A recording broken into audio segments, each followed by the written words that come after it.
Hello and welcome back to this far-flung corner of the internet. Now recently in Bristol we had the history of video games. This took place in a temporary exhibition space, so I thought I'd go along and see what it was all about. I got there before it was open, but what surprised me was the range of people that were outside waiting. There was men, women, boyfriends and girlfriends there. It wasn't just dads with their kids, but everyone wanted to give these old games a go and remember how things used to be. It was great they had the Sega Rally machine. I think I last played this on Western Pier back in about the year 2000, so to play it again was great.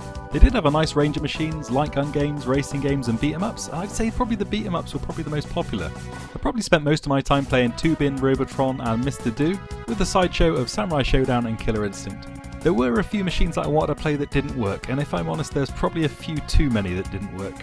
I get that they might travel these arcades all around the country, but you need to make sure they're working. This was Arkanoid with the spinny controller, which I really wanted to play, and this just had IO error stuck on the screen. I was a big fan of Bosconian 87 on the Spectrum, so when I saw they had a Bosconian arcade, I really wanted to play it. But again, this was bust, it was stuck at the high score screen and wouldn't progress. Sega Turbo was just at the ROM test screen, so there was no playing this either, but this wasn't the most guilty offender. Maybe it was Baldrick from Blackadder who hooked this up, who didn't know his ass from his elbow, but the steering was absolutely busted on this one. Turn left, you turn right, you turn left. And sometimes it's just got a mind of its own. Again, this was a great Spectrum game, so I was looking forward to playing this, but it was not to be. But seeing all these people enjoying these old fighting games, it struck me that this was a category of games I wasn't that familiar with these days. I don't really play many new fighting games. So we'll take a look at some of the history of the fighting games that I have played, and we'll see the state of things today.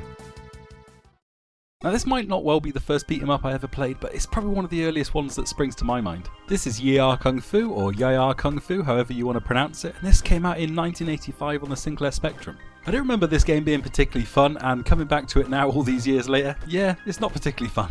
There doesn't seem to be a lot of strategy to it. Press some buttons, hit some directions, and kinda hope for the best. I do remember the special move the first guy does when he sort of flies towards you. That always seems etched into my mind. Maybe we'll see something similar from a future game. Did a bit of reading up on this game before I played it all the way through, and everyone was always saying that Blues, the guy at the end, is the toughest guy in the game, and I got through this entire game on my second go, I think. And there doesn't seem to be any ending whatsoever, you just go straight back to the first level. But yeah, back in 1985 this probably seemed quite fun. Another early fighting game I played was Way of the Exploding Fist. Although this does play a little bit slow, this is actually quite a good little fighting game. It's kind of all about positioning. All the different moves have different reaches, so it kind of depends where you are on the screen as to what attack's going to hit. It doesn't have a huge amount of variation. In fact, Yia Kung Fu's probably got more variation, at least there's different opponents. But there's 3 or 4 different backgrounds here, and it is still quite good fun to play. We got International Karate, or better known as IK Plus, on the Sinclair Spectrum. I think here you could play 1 or 2 players, and you could also play 2-player against the computer as well. This is actually not a bad version of the game, it's nice and fast. There's a good range of moves, and having 3 players as well gives it an extra twist. Barbarian was another game I remember. This time they swapped out punches and kicks for swords. I think if you press diagonally back and fire on this game, you do a sort of spinning head chop, and if you can do it right, you can take your opponent's head straight off. This was before age ratings on games, but I suppose games back then just weren't as popular as they are these days. Maybe no one noticed. We did get a conversion of the Street Fighter arcade on the Sinclair Spectrum. Let's take a look at the arcade first to see how good a job they did. Now anyone who ever plays this game always complains that it's really unresponsive. Well, it is really unresponsive, but they always say that you can't do the special moves. The instructions show that you do them in the same way as you do in Street Fighter 2, but the trick is to hold down the fire button first, do the motion and then release it at the end of the motion. That seems to be sort of semi-consistent, but at least it made the game a bit more enjoyable. And the special moves in the first game are really overpowered. You can pretty much defeat any enemy with 3 attacks. I don't mind the game overall. I think my main dislike is how fast the enemies jump. You don't really have enough time to sort of react to airborne attacks, but I wouldn't say it's a bad game. Try and get through to the end, beat Sagat, and that's not easy. He will kill you in about 1 or 2 hits, followed by a really annoying laugh. Anyway, let's check out the Spectrum version. That's what I played back in the day, and that's what I remember. So no, your eyes are not deceiving you. This is not Street Fighter the arcade. Sometimes it's hard to tell them apart. Although the graphics look a bit rough here, we really used to enjoy this game. I remember playing this with several friends. We all had a stab at this one. We never managed to complete it. We all got to Sagat at the end, but we could never defeat him. But today, 30 years later, that's going to change. The Spectrum version was pretty stripped back though. We lost all of the special moves, so you're only stuck with your basic punches and kicks. The most effective move seemed to be the spin kicks on the ground, so I think that's pretty much what we stayed with. I think there was only 1 or 2 characters that wanted you to do something different. But my memories of 30 years ago were quite correct. Sagat at the end is absolutely impossible in this game. I'll give you an example of what I mean. This is one round.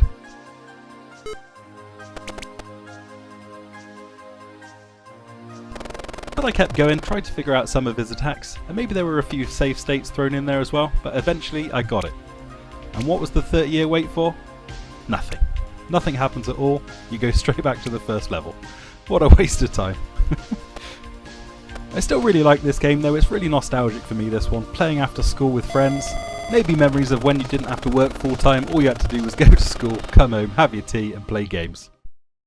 Finally we moved on to the 16-bit Commodore Amiga. Now games were more expensive on this system, however if you had some blank floppy disks, a pen and some disc labels, you could just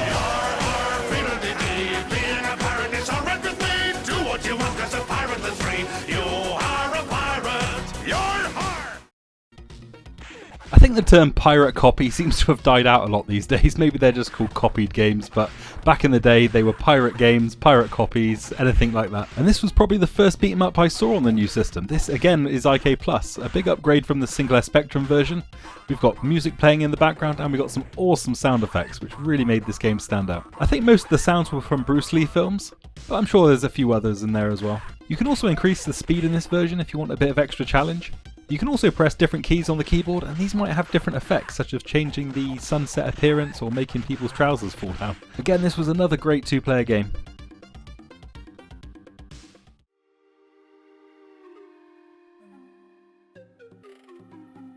This is Full Contact and the presentation of this game was incredible for the time. I remember being amazed by the new hardware and seeing what it can do. And someone mentioned a few years ago online that this introduction sequence is actually taken from the Van Damme film Kickboxer.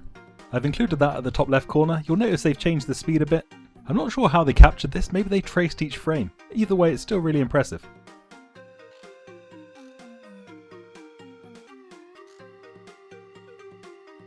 The game itself is still quite fun. I think I got to the last guy in this game, but I never managed to beat him. This game was kind of all about mastering the roundhouse kick, getting that timed correctly and putting all your skill points into kicks. Some opponents are weak against other moves, but once that roundhouse kick connects it takes away a load of energy. I think this game would actually do quite well from being remastered. These days though you might have to miss out the bit where you fight the dog. A good game though and still worth playing today. If you were lucky enough to live near the coast in the UK, maybe in one of the tourist areas, you might have been lucky enough to have an arcade near you. So as a kid, maybe if you weren't even able to play the arcades, you would have got to see them. We didn't have anything like that near us. Pretty much the only chance we got to see arcades were going on holiday with families when we were younger. However, our local leisure centre did eventually get a couple of arcades. Two of them that I do remember are Two Crude Dudes or Crude Buster, and they also had Final Fight. And whilst Final Fight is an absolutely fantastic game, it's not a one-on-one fighter, which is kind of what we're focused on here. However, one day we went down there, I think we went swimming. We finished up, came out, and there it was.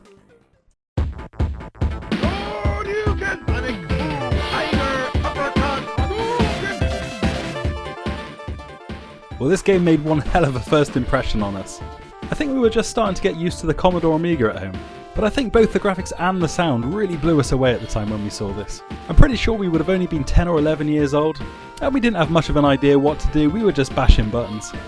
But at least we weren't one of those annoying kids you used to see in arcades, pressing the buttons, moving the joystick when the insert coin logo flashes on the screen. I don't think there were any mention of the special moves at the time. I can remember the first few games I played on this game though. Like I say, we had no idea how to do the special moves, but as soon as I chose E-Honda, started mashing the buttons, I saw the 100 hand slap, and to an 11-year-old kid, that was the coolest thing in the world. When I say we had the Amiga at home, I still have my Sinclair ZX Spectrum. I think my brother had just about got his Commodore Amiga. So for me this seemed an even bigger jump. There's no way any of the computers at the time had a chance of pulling off anything like this. When you got to play an arcade back in the day, it was truly something amazing. It was just something you couldn't replicate at home. Sure, you got some arcade conversions on the Sinclair Spectrum and the Commodore Amiga, but when you got to play the actual thing those conversions were trying to be, that was so cool. The very first release of Street Fighter 2, this is the World Warrior Edition, holds a special place in my heart. When we eventually found out all the controls and played the actual home versions, I remember being on a family holiday to Spain. Again, I would have only been very young, maybe 12 or 13. You'd spend your days swimming in the sea or looking around the shops, and if you were lucky your parents would take you to the local cafe bar in the evening. And this bar just so happened to have an arcade cabinet of the World Warrior. The folks were all for the quiet life, so they'd give you a bit of the local currency, which I think was the Spanish peseta at the time. So yeah, pretty much all that money was destined for the arcade cabinet. But what made this cabinet different to the ones I played before is that it was set to no continues. If you lost 2 rounds, it went straight back to the title screen and you had to insert money to play again. No continues whatsoever. All the other kids that were there from parents who were on holiday were gathered round, and maybe this was my Billy Mitchell perfect Pac-Man moment. But I played that arcade with the kids cheering me on, and I beat the whole thing in one go and didn't lose once. I know these days it might not seem too difficult, but it was a great memory of a great game.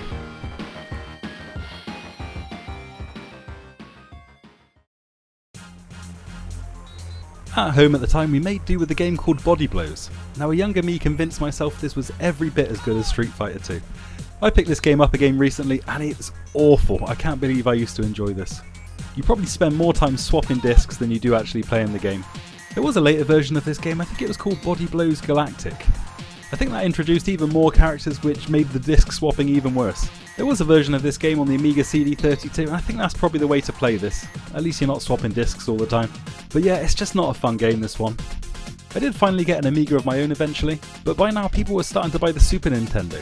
And you know there's that meme out there where the kid says to the mum, "Can we get McDonald's?" And she says, "No, we've got food at home," and then the food at home is absolutely appalling.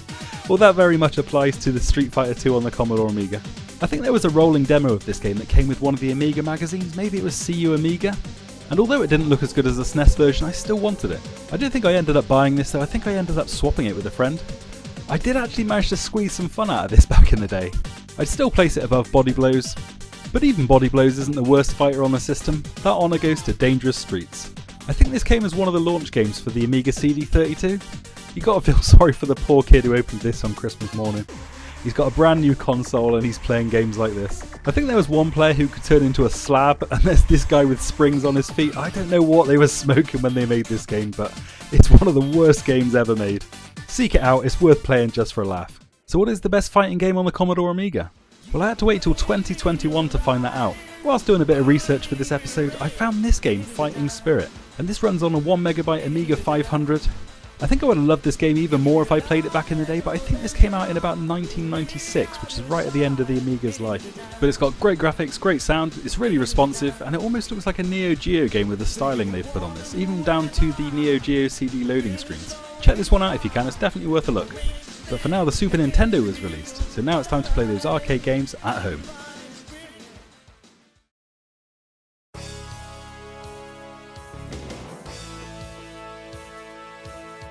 In 1992, we finally got a release of Street Fighter 2 for the Super Nintendo.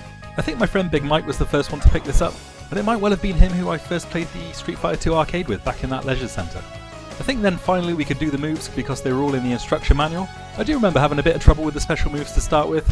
I think I kept tapping the directions on the pad for a fireball, so like down, down, forward and forward. I think I just tapped them individually.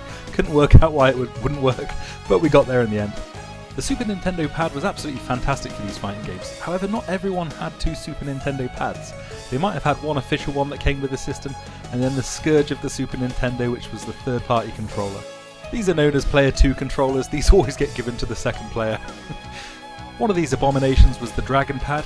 Had an awful D-pad on this, but the worst of all was the SN Pro pad. I had 2 of these myself and this is awful. It's got a terrible D-pad, awful buttons, and it's really difficult to pick up the special moves with this one. But it didn't matter, it was Street Fighter 2 at home. My brother eventually picked up a Super Nintendo himself and we spent hours playing Street Fighter 2 on the SNES. I always remember the cheat for this game: down right trigger, up left trigger, YB, and that would let you play the same character against each other but in a different colour. That let us squeeze a little bit more out of the game. I wish they'd included that as standard though, I can't see any reason for hiding it behind a cheat. But this game was a great conversion on the Super Nintendo and it's still really fun today. By now word was starting to pass around the school of a takeaway pizza shop. This was actually a couple of miles from home, but apparently they had a cabinet of the Championship edition of Street Fighter 2. So I remember myself and my friend Mark would go there after school, taking whatever little money we could have, and I think we even saved some of our dinner money to go and play on this machine. You could finally play as the boss characters as well, and I really liked to play as Sagat, really good and really strong in this game. They made some balance tweaks in this version of the game, and it's probably my favourite in the series. They made a few tweaks to the stage colours in this game as well. Not particularly needed, but it was a nice difference. I did own the special Championship edition on the Sega Mega Drive, that's probably the closest thing to this game. But if I got to have one Street Fighter 2 arcade cabinet, it would definitely be the Championship edition. We got another version, Street Fighter 2 Turbo or Street Fighter 2 Turbo Hyper Fighting. This made a few more changes, but more importantly it speeded the game up. Back in the day, whilst I thought that was a really good idea, it was probably just a ploy from arcade manufacturers just to get people to get through their money a bit more quickly. Again, we got a few updates to the background, not really necessary, these are kind of incremental changes at this point. A few characters got a few extra moves to help balance them a bit more, and we also got a new Super Nintendo release of this game. So we got the Hyper Fighting and Championship updates at home. I always remember this version as the version where the highest damage move changed. Since every release so far it's always been Zangief's spinning pile driver. But here, if you play as Balrog the Boxer, at least in the UK and European versions, he's kinda got a semi-secret hidden move. If you hold down all 3 punch or all 3 kick buttons for something ridiculous, it's something like 30 or 40 seconds, you do this final tap. It's a running punch and it takes pretty much half your energy away, but it's not really practical to use this in actual gameplay. A fun update to the series then, but not an essential one.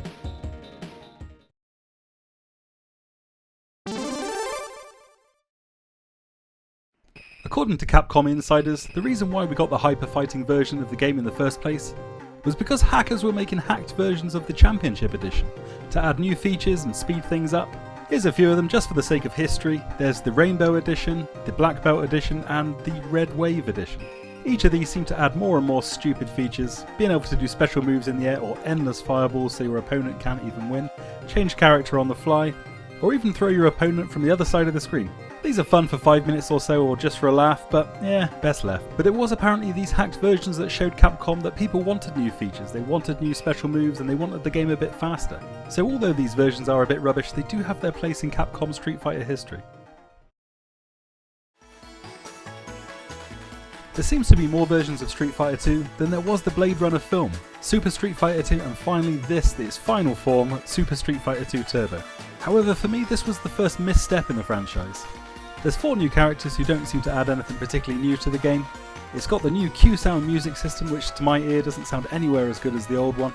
It plays just fine in 2-player mode as it always has done, but where this game really falls flat is in the 1-player mode. The AI of your opponents is absolutely brutal, it can sort of read your inputs. If you do a move, it's got the perfect counter to it. If the arcade decides you're going to lose, you're going to lose. I'll give you a couple more examples.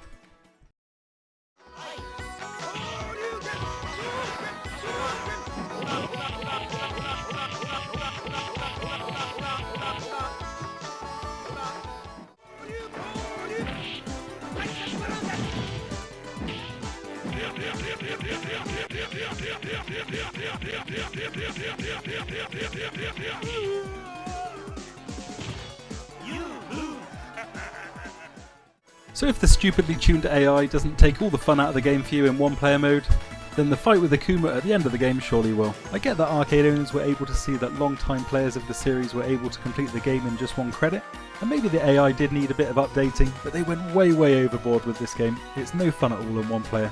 It did introduce the new super move system though. Every player in the game got their own custom new super attack. It looks quite flashy, but it doesn't really add anything to the game. I'd stick with the Championship Edition or just play this one in 2-player mode if you can. But that's the end of the Street Fighter 2 standard series. And when some of the earlier Street Fighter 2 releases came out, another series was making its debut. Hello, baby. Did you miss me? September 13th, 1993, Mortal Monday. The release of Mortal Kombat on the home systems. I think I saw the home versions first and then the arcade later. We had a local fair that had rides and arcades and that kind of stuff, and I remember going into school the next day, I distinctively remember this, telling people I played the Mortal Kombat arcade and that it looked almost real. Looking back, it's a bit of a silly thing to say, but hey, we were kids. But that's not to say the graphics weren't impressive, the whole motion capture thing, it worked really well in this game. It was really bloody and gory, each character had their own finishing move, and there was a secret character in the game as well. There was no internet back then, or at least not an internet as we know it, so we had no idea how to do the finishing moves at the time. However, this wasn't the version I started out on.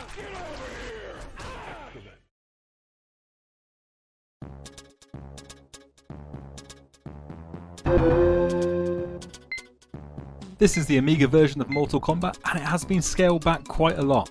I heard about the game in an Amiga magazine. Like I say, I picked this up before I actually played the arcade. I went along to my local independent game shop, and if my memory serves me correctly, I traded in a Nintendo Game Boy for this and Turrican 3 on the Amiga. Both games were really good, so yeah, I was happy with that. I loved MK on the Amiga though, it played really well. Although it came on 2 floppy disks, the loading times weren't actually too bad. Most importantly of all, it plays like Mortal Kombat.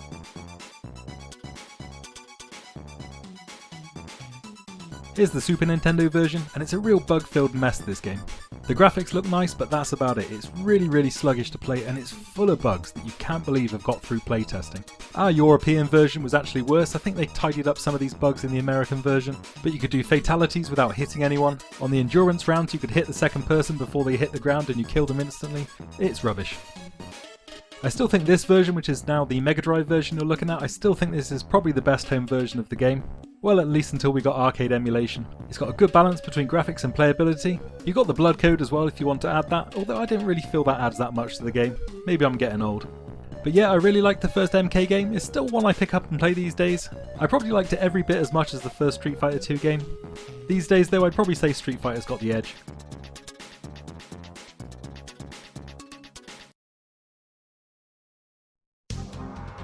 We eventually got a sequel in Mortal Kombat 2, and I think this was another one Big Mike picked up. I remember the hype leading up to this game was absolutely unreal, and it was deserved. It easily lived up to the hype, and it's probably my favourite game in the entire series. I still remember on the first game I chose Reptile because he was the hidden character in the first game. This game was definitely a lot more complex than the first one, and it always surprises me. The ability of the human mind. I can't remember what I had for lunch on Saturday, yet this game came out in 1994 and I can remember all the characters' moves, and there's quite a lot of them in this game. But again, this was before the internet. You got the basic moves in the instruction manual, but I don't think you got any of the fatalities or anything like that. We had no idea how to do them. I remember our local newsagents got a copy of Games Master magazine in. It was probably Games Master or Nintendo Magazine System, I think it was. But this new release magazine had all the death moves in it, but we were too skint to afford it. I don't think we had jobs back then. I think it would have been before we could work. So I remember going up to the shops and I think we wrote a few down out of the magazine and looked at a few, remembered a few, came back and tried them out. But I do remember mashing some buttons and managed to pull off one by luck. We got the arcade version on the Xbox Midway Arcade Classics Volume 2. I had been playing it through emulation for a long time, but it was nice to play it with a proper joypad. But yeah, MK2 is definitely the favourite of the series. Probably a lot of friends would agree with that as well. A few of us have the Super Nintendo Mini, so when we meet up before we go out for a drink, it's not uncommon to have a quick game of MK2. Some of us got families or other responsibilities, but because we remember playing this game back in the day, a lot of us still remember the moves. So trying to learn new fighting games is probably not going to happen now, but we still remember and love the old classics. And this game is definitely a classic with all the moves, the death moves, and not to mention all the hidden characters and stuff people were talking about in the playground. It's still relatively easy to pick up and play. Its only real two downsides are probably the lack of decent music. It's a bit forgettable.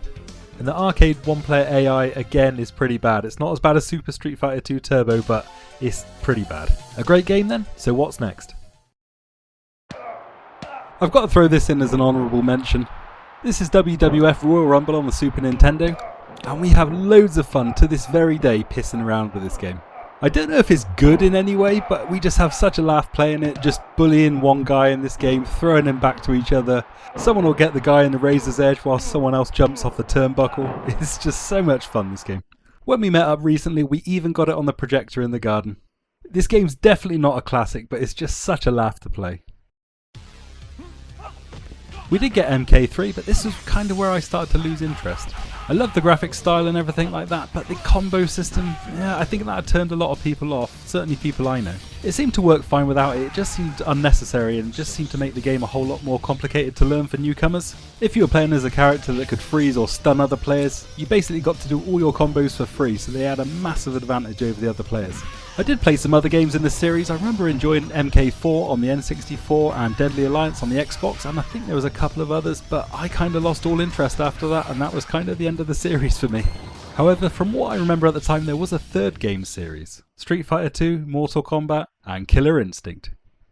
Available for your home in 1995, only on Nintendo Ultra 64. Killer Instinct. The first Killer Instinct game didn't actually come out on the N64. This was back when the codename for the console was the Ultra 64. I still think it sounds better to this day. We did get a Super Nintendo release and that's what I started out with, but let's take a look at the arcade. None of my friends liked this game, but I loved it. I really enjoyed how technical it was, all the different combos you could do. It was a very technical game, combo breakers to break off enemy combos, loads of different combo systems, there wasn't just the one, and you can't beat the Killer Instinct game announcer. I watched a documentary about this game, and they said for certain events in this game they increased the volume still further. Most notable of these was the Ultra Combo sound. When someone got one of these in the arcade, everyone knew about it. I do still pick up this game fairly regularly on my Xbox One. It's kind of all it gets used for these days. And I'm always finding new bits and pieces about this game. I do kind of have to stick with one or two characters now though, I'm a bit beyond trying to remember every single character's move.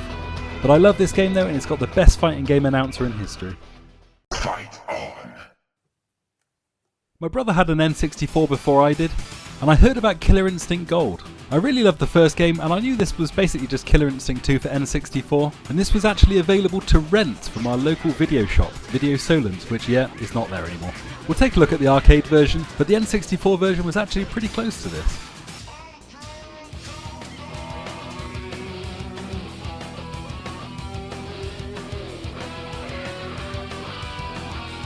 So in my eyes, this game improved on everything in the first game. We've still got the awesome announcer, we've got a bunch of new characters with a bunch of new moves, but the combo system here seems to work even better than before. This is probably one of my favourite fighting games, Killer Instinct Gold or Killer Instinct 2. I love pretty much everything about this game. A lot of people who played this the first time really don't like the N64 controller.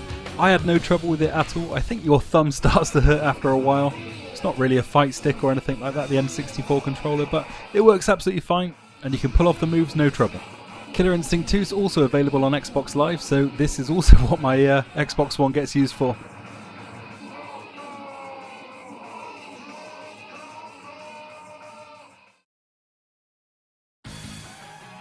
My brother picked up Street Fighter Alpha 2 on the Sega Saturn, and for me this was the first Street Fighter game I'd played since 2. When I initially saw it, I wasn't that too keen on the graphics, it seemed a little bit too cartoony for me. But we sat down to play this game and we had a lot of fun with this game. This is probably one of my favourite Street Fighter games. It's not too tricky to pick up. It does take a while to master though, as all the best games do.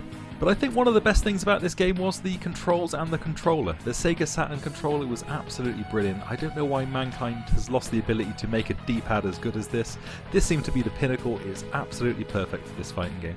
It's got some great sound and great music. There are some other games in the series. There's the Alpha and Alpha 3 versions. But I still like number 2 the best. That's kind of what I've got the most nostalgia for. It's a great game. But what about modern fighting games, and why don't they appeal to me anymore? When I came back from that arcade that I showed you at the very start of this video, I thought I'd try some new fighting games. I picked up Street Fighter V on Steam, and this is what I was faced with. First I had to log into the Street Fighter servers. Then, and I counted them, there were 27 messages for me to click through before I could even start playing. Front and centre as soon as I log in is the shop. I'm being pestered to buy DLC season passes. Do you remember the days when you bought a game and you owned the game? Not a bit of a game where you added to it later, for more money. I've got hardly any characters I own, and I'm even pestered to buy stages in the game. Gone are the nice quick starts to fights, and you've even got in-game adverts between fights. Some characters' costumes even have adverts on them. And I don't think graphically the game even looks that good. I managed to have a quick go and thankfully I returned it to the Steam store and got all my money back. No regrets about that whatsoever. I did buy the new Killer Instinct game and I've also bought it digitally, mainly because you could get KI and KI2 with it. But that's much of the same. They've ruined the game completely for me. It was so disappointing. They've changed the announcer, they've got awful graphics, and it's absolutely loaded with microtransactions. I haven't tried the latest Mortal Kombat game, but if this is the future of fighting games, they can keep it. I'll stick with the old stuff.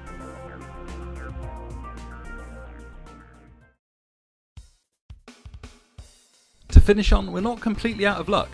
In 2004, the Anniversary Edition came out for Street Fighter 2 on the Xbox. And just recently we've had the 30th Anniversary Edition available on Xbox, PlayStation and Switch. This lets us play Street Fighter 3, which really was only available on the Sega Dreamcast and arcade, so not a lot of people got to play it back in the day. This is really good as it gives the game a bit of a resurgence, and lots of people are playing this now.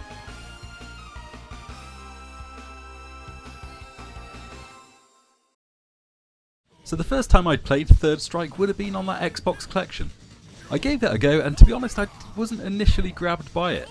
Again, I didn't really like the art style, but they'd lost so many of the characters from the previous game.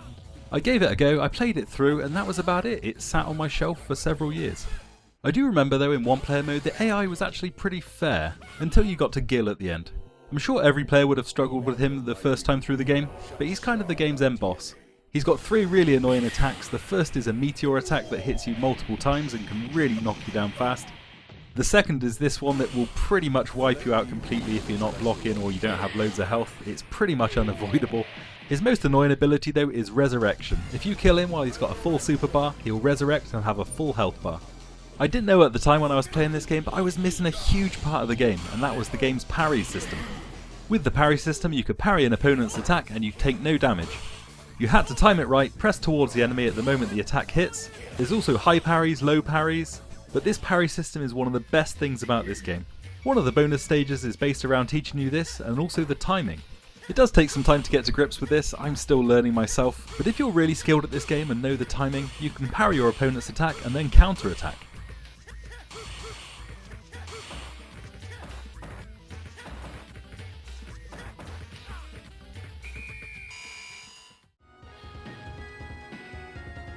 The Evolution Championship Series is probably the most famous fighting game tournament in the world. It's been going for nearly 20 years now, and there was one moment back in 2004 that gave us the most famous fighting moment in history. We had 2 of the best players going up against each other. From Japan we have Daigo Umehara, and representing the US we have Justin Wong. Both these guys are really skilled at this game, but this just shows us what happens when one player is just that level above. Let's take a look and see what happened. Angry. Justin's turtle style. Overcome Rao. Now on the verge of putting Daigo down. 1-0.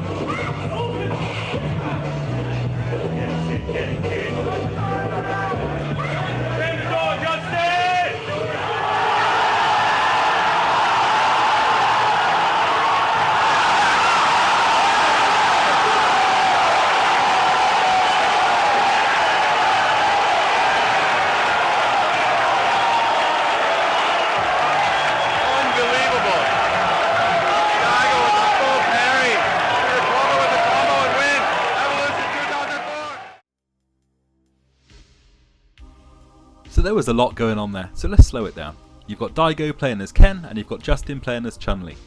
Both players are chipping at each other, but Justin eventually takes the advantage. Daigo's got no health left whatsoever. All Justin needs to do now is fire one special attack. Even if Daigo manages to block the attack, he's still dead. It will do enough chip damage to knock him out. Time's ticking down and Justin wants to finish the round. He pulls off Chun-Li's super, which is a 17 hit attack. If Daigo gets hit with just one of these attacks, he's dead. He goes for the most risky defense possible. He's going to parry every single one of these hits.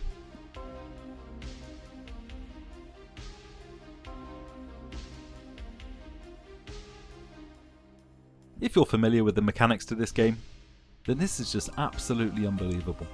Daigo parries every single hit, waits the pause in between, and even does an air parry on the last hit. He needs to parry the air hit so he can do a drop kick, into the sweep kick, into the super.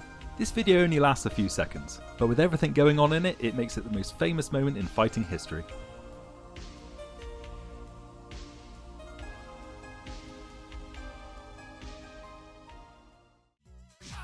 So this moment became known as the Daigo Parry, or Evo Moment 37, but Chun-Li's Hyuku-sen is a 17 hit attack. How easy is it to parry?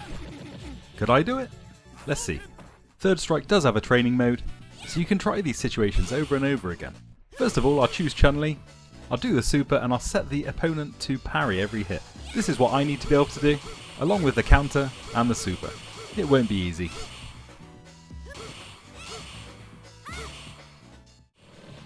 It went about as well as you'd expect. I tried this for probably on and off about 2 hours, endlessly getting kicked in the face, getting nowhere.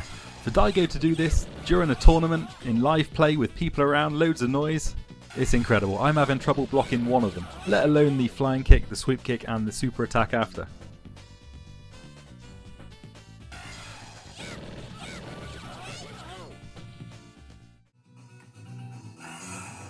Oh, I got one! I got one!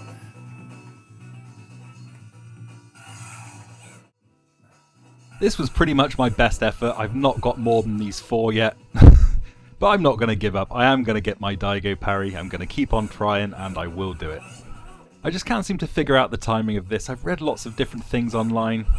Start doing the inputs when you see the flash from the super, but you've got different distances that she is away from you, it takes different times to get to you. I just cannot figure it out.